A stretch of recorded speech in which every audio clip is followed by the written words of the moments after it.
देखिए बेटा, हमारा टॉपिक चल रहा था सरयू गद्य खंड का अध्याय 13 गुल्ली डंडा, कहानीकार मुंशी प्रेमचंद। कल मैंने आपको बताया कि गया इंजीनियर बनने के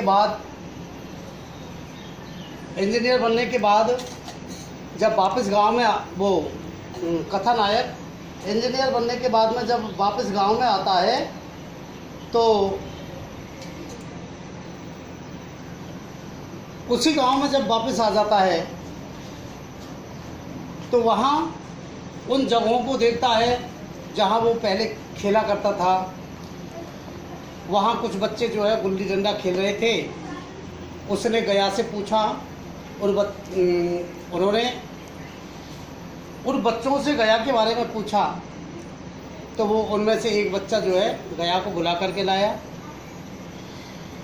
गया से वो मिला, बड़ी प्रसन्नता हुई लेखक को। तो फिर गया से वो पूछता है कि क्या तुम मुझे पहचान गए हो।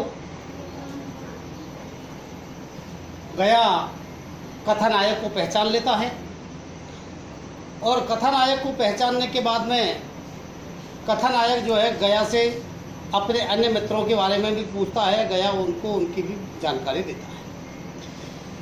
उसके बाद लेखक की उसकी कथानायक की इच्छा होती है कि मैं गया के साथ में दोबारा से गुल्ली डंडा खेलूं।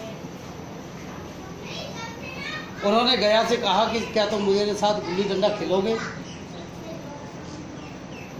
तो गया पहले तो मना कर देता है, लेकिन बड़ी मुश्किल से वो राजी हुआ, क्योंकि बेचारा ठहरा चक्के का मजदूर और लेखक कथानायक एक बड़ा अफसर, उसका और उसका क्या जोड़। गया झेप रहा था, लेकिन अब लेखक को भी कुछ झेप हो रही थी।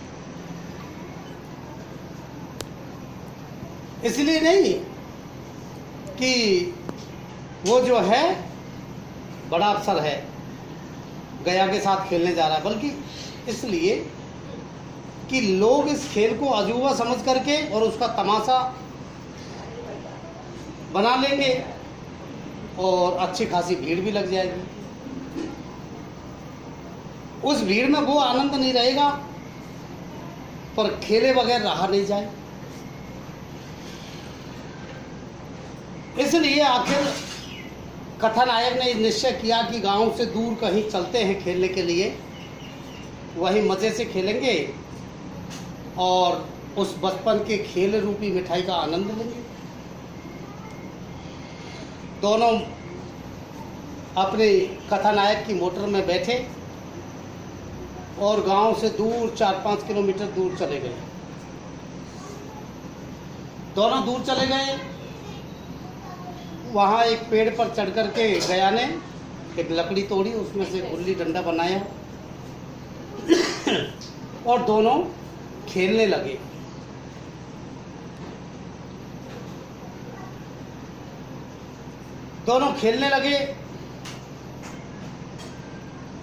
जब दोनों खेलने लगे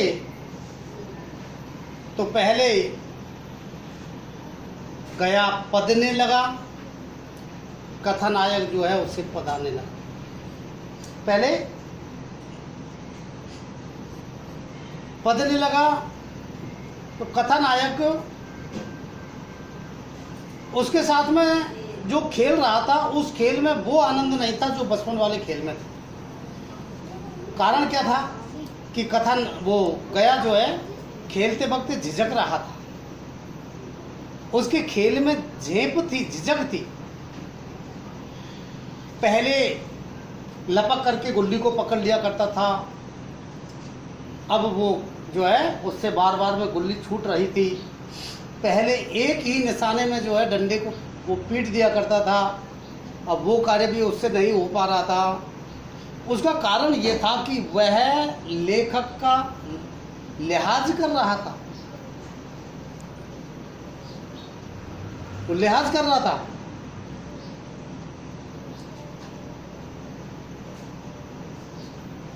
उसके बाद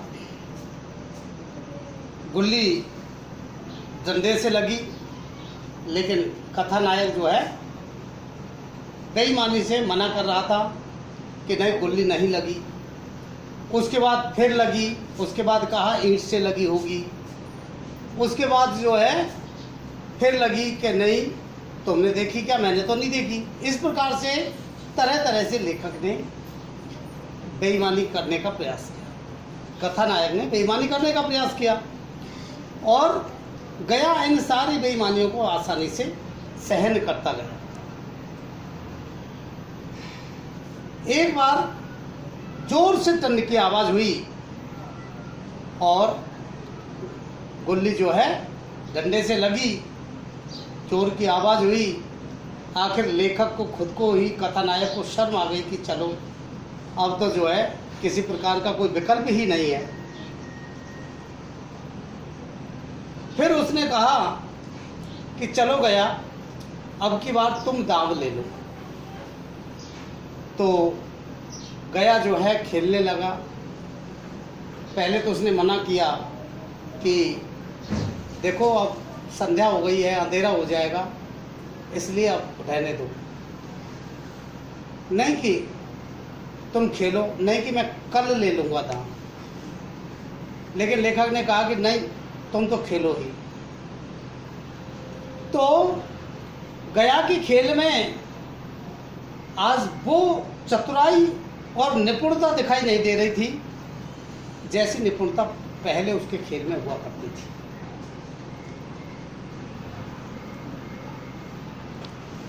गिल्ली पर उसकी जो है टांड भी नहीं लग पा रही थी और बार बार जो है हुच रहा था, चूक रहा था। इस प्रकार से थोड़ी देर खेले और फिर गया को जो है, गया की गिल्ली में वो डंडे में गुल्ली पड़ गई। उसने कहा कि चलो फिर और ले लो दाव। लेखक ने कहा, कथानायक ने, और ले लो दाव, कि नहीं अब कल खेलेंगे। तो कुल मिलाकर के लेखक, इस कथानायक इस निष्कर्ष पर पहुंचा कि आज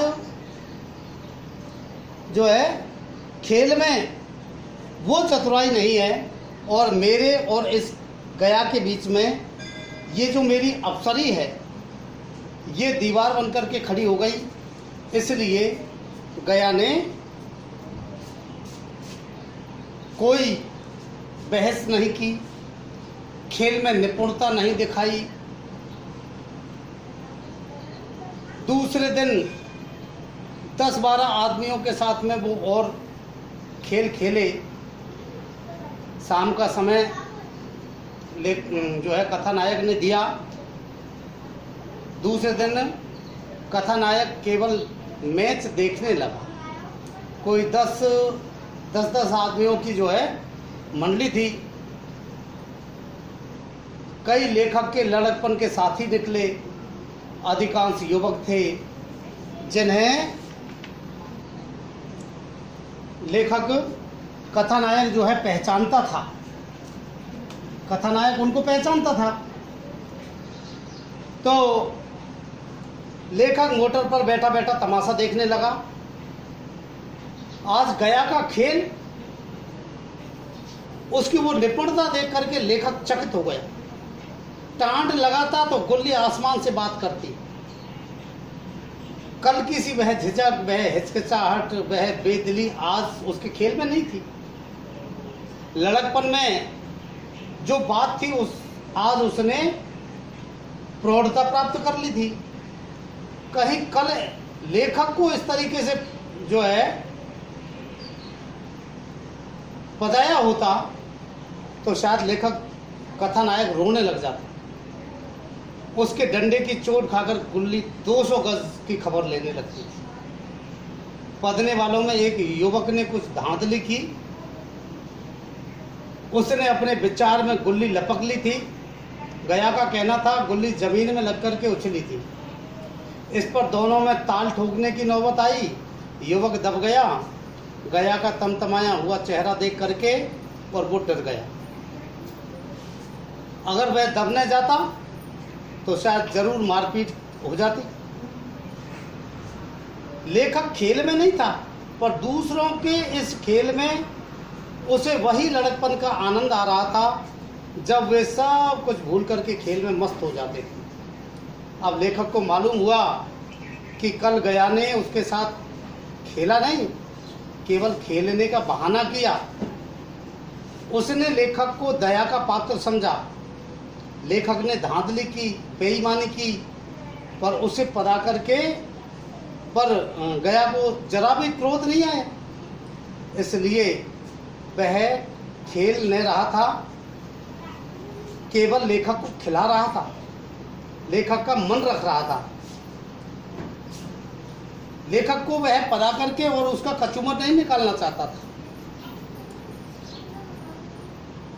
क्योंकि लेखक अब अफसर, कथानायक अफसर था।